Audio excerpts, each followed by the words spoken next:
So, ayan guys, di atay liso sa kapayas. Kuan mo ko kapaya. So, ayan, nanatay mga liso.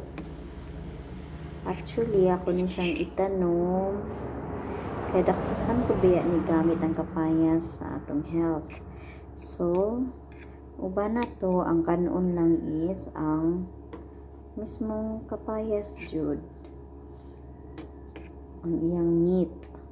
Pero kaning liso is tambal na siya sa kidney, guys.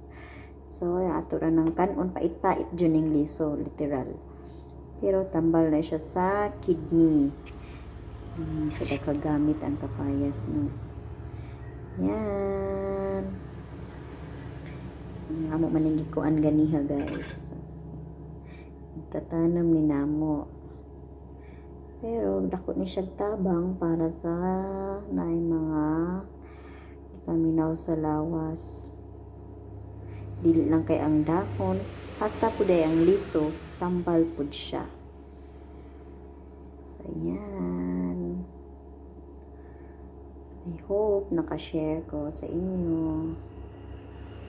Try to research also na adyo na siya, guys. And it's true.